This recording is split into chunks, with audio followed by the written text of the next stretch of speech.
ফুসফুসে তো জল জমার অনেক কারণ রয়েছে। বডিতে তো একটা নর্মাল হেমোস্ট্যাসিস কাজ করে, মানে বডিতে একটা সব কিছু ব্যালেন্সে থাকে, মানে ফ্লুইড মানে তার কম্পার্টমেন্টে আমাদের থাকে।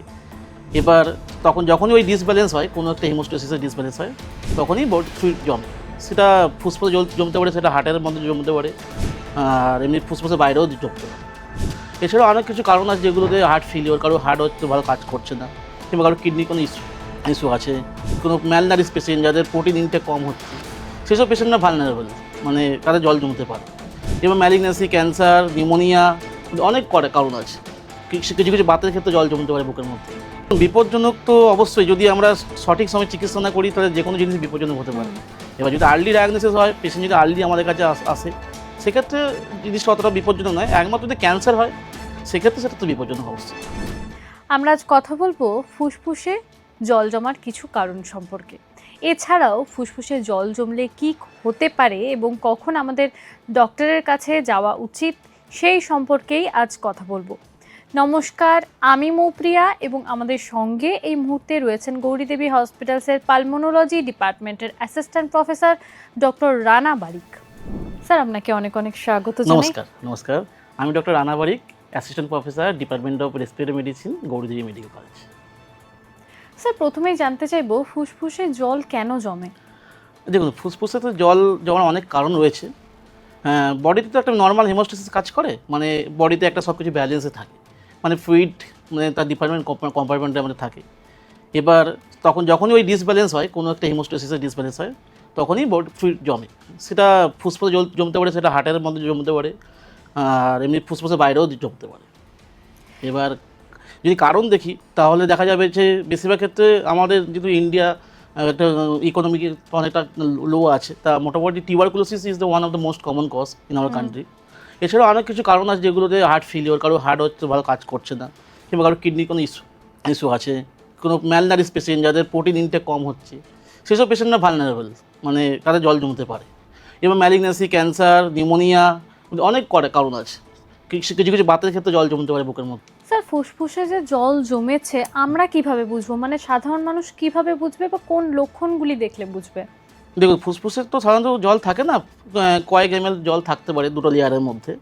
এবার যদি পেশেন্টের ফুসফুসে জল জমে, তাহলে পেশেন্টের একটা হেভিনেস অফ চেস্ট, একটা মনে হবে একটা কিছু বুকের মধ্যে ভারী ভারী কিছু হচ্ছে বেশ কিছুদিন ধরে, তার একটা শ্বাসকষ্ট হতে পারে। সে যদি হাঁটাচলা করে সেটা করতে পারবে না, কিংবা তার একটা শুকনো কাশি দীর্ঘদিন থেকে হতে পারে, একটা চেস্ট পেন। এই 4-5টা লক্ষণ মোটামুটি পেশেন্টের থাকবে। সঙ্গে একটু জ্বরও থাকতে পারে, কখনো যদি কোনো ইনফেকশন থাকে সেখানে জ্বরও থাকতে পারে। কোন কোন রোগ থাকলে ফুসফুসে জল জমে? দেখুন, আমাদের ইন্ডিয়াতে মোটামুটি ইনফেকশিয়াস কজটা মেন, বিশেষ করে টিউবারকুলোসিস, যে কোনো নিউমোনিয়া, সেটা ব্যাকটেরিয়াল ভাইরাল নিউমোনিয়াতে ফুসফুসে জল জমতে পারে। এবং যারা হার্টের পেশেন্ট, যেসব পেশেন্টের হার্টের কন্ডিশন খুব ভালো নয়, মানে হার্টের ইজেকশন ফ্র্যাকশন, হার্ট কার্যক্ষমতা অনেক কম, তাদের বডি হার্ট পাম্প করতে পারে না, সেই এক্সট্রা জলগুলো জমে যেতে পারে। এবং পেশেন্টগুলো কিডনি পেশেন্টদের কি দীর্ঘদিন ধরে কিডনির পেশেন্টের তাদেরও জল জমতে পারে, যেহেতু কিডনিটা আমাদের বডি থেকে এক্সট্রা জলগুলো বের করে দেয়। আর যারা ম্যালনারিশ পেশেন্ট, বেসিক্যালি মানে গ্রামের দিকে যারা মানে খুব দিন আনে দিন খায়, যাদের মানে ইমিউনিটি স্ট্যাটাস কম, তাদের ক্ষেত্রে বডিতে প্রোটিনের পরিমাণটা কম থাকে। এবার প্রোটিন একটা মেজর পার্ট আমাদের বডি ফ্লুইডটা মেনটেন করে বডির মধ্যে। এবার যদি প্রোটিন ডেফিসিয়েন্সি হয়, সেক্ষেত্রেও আমার জল জমতে পারে বুকের মধ্যে। এটা কি খুব বিপজ্জনক? দেখুন, বিপজ্জনক তো অবশ্যই, যদি আমরা সঠিক সময় চিকিৎসা না করি তাহলে যে কোনো জিনিস বিপজ্জনক হতে পারে। এবার যদি আর্লি ডায়াগনোসিস হয়, পেশেন্ট যদি আর্লি আমাদের কাছে আসে, সেক্ষেত্রে জিনিসটা অতটা বিপজ্জনক নয়। একমাত্র যদি ক্যান্সার হয়, সেক্ষেত্রে সেটা তো বিপজ্জনক অবশ্যই। মানে ফুসফুসে জল জমা থাকলে সেটা ক্যান্সারের রূপ নিতে পারে? না, ক্যান্সার থাকলে বুকে জল জমতে পারে। আচ্ছা, মানে যদি কোনো আন্ডারলাইং ক্যান্সার রয়েছে, সেটা লাং ক্যান্সার হতে পারে, কারো থাইরয়েড ক্যান্সার হতে পারে, ব্রেস্ট ক্যান্সার হতে পারে, অ্যাবডোমিনাল কোনো ক্যান্সার হতে পারে। মানে ক্যান্সার যখন ছড়িয়ে যায়, ধরুন কোনো একটা কারো পেটের মধ্যে ক্যান্সার রয়েছে, সেই ক্যান্সারটা হয়তো মেটাস্টেসিস করে গেছে লাংসের মধ্যে গিয়ে, তখন ফুসফুসে জল জমতে পারে। আচ্ছা, এটা এটা সিরিয়াস কন্ডিশন।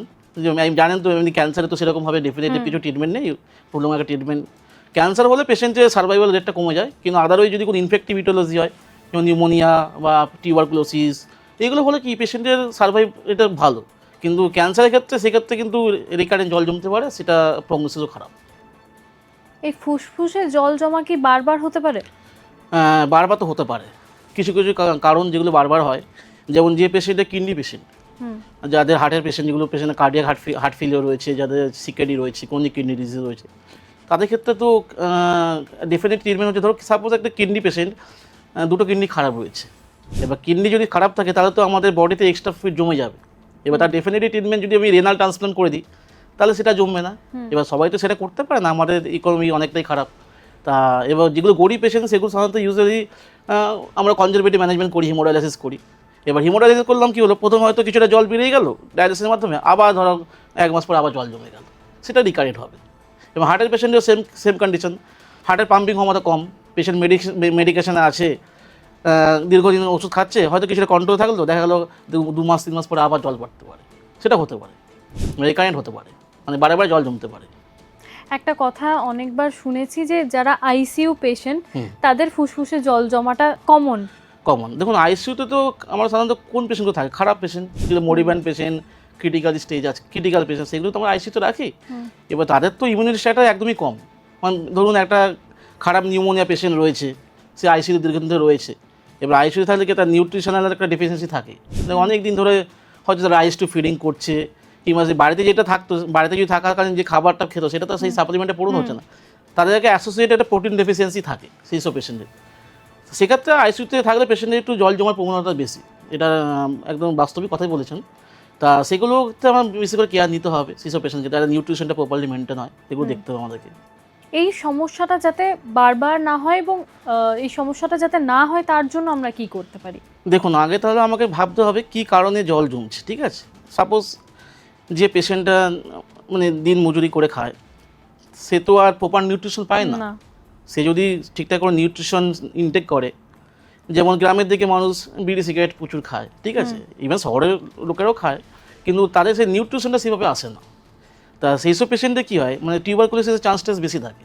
মানে যদি আমরা বডি আমাদের প্রপার নিউট্রিশন না পাচ্ছে, কিন্তু আপনি একটা টক্সিক কিছু নিচ্ছেন, তা সেই ব্যালেন্সটা তো হচ্ছে না।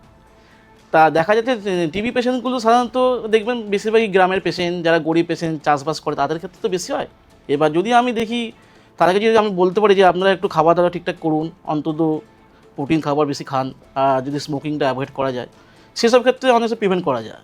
আর যেগুলো ধরুন কোনো পেশেন্টের ধরুন একটা ক্যান্সার রয়েছে, ক্যান্সার পেশেন্টরা মোর ভালনারেবল টু বুকে জল জমতে পারে তাদের ক্ষেত্রে।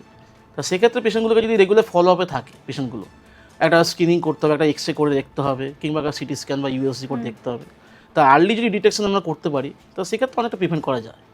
এবার ম্যালিগনেসি তো সাধারণত একটা জেনেটিক ফ্যাক্টর থাকে, ধরো কোনো ফ্যামিলিতে কারোর মায়ের বা কারো দাদু বাড়িতে, কোনো মামা বাড়িতে কারোর ক্যান্সার রয়েছে। তা ক্যান্সার তো বেশিরভাগই জেনেটিক ফ্যাক্টরটা বেশি কাজ করে ক্যান্সারের ক্ষেত্রে। তা তারা যদি রেগুলার চেক আপে থাকে, পিরিয়ডিক একটা হেলথ চেক আপে থাকে, এবং একটা যদি লো ডোজ সিটি স্ক্যান যদি বছরে একবার করে করিয়ে নেয়, তাহলে তাদের লাং স্ট্যাটাসটা মোটামুটি বোঝা যাবে যে হ্যাঁ তার কোনো ক্যান্সার ডেভেলপ করছে কি না বয়সকালে। তা স্ক্রিনিংটা খুব ইম্পর্টেন্ট, মানে যদি রেগুলার ফলো আপে থাকি, চেক আপে থাকি। আবার কিছু কিছু ক্ষেত্রে ভ্যাকসিনেশন, যেমন সিওপিডি পেশেন্ট, যাদের হচ্ছে লাংসের কন্ডিশন খুবই খারাপ, মানে ক্রনিক স্মোকার, তারা যদি রেগুলার চেক আপ করে, রেগুলার ফলো আপে থাকে, এবং তাদেরকে যদি আমরা ভ্যাকসিন দিতে পারি, তাহলে কি নিউমোনিয়ার চান্সগুলো কমে যায়। এবার নিউমোনিয়া তো একটা কারণ, মানে বুকে জল জমার, তাহলে যদি আমরা ওই নিউমোনিয়াটাকে আটকে দিতে পারি আগে থেকে, তাহলে সেক্ষেত্রে জল জমাটা আটকাতে পারি আমরা। স্যার আপনাকে অনেক অনেক ধন্যবাদ। Thank you. আপনারা শুনলেন আমাদের বিশেষজ্ঞ ঠিক কী জানালেন।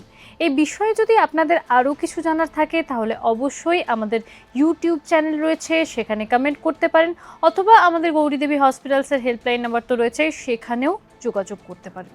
সুস্থ থাকুন, সতর্ক থাকুন, ধন্যবাদ।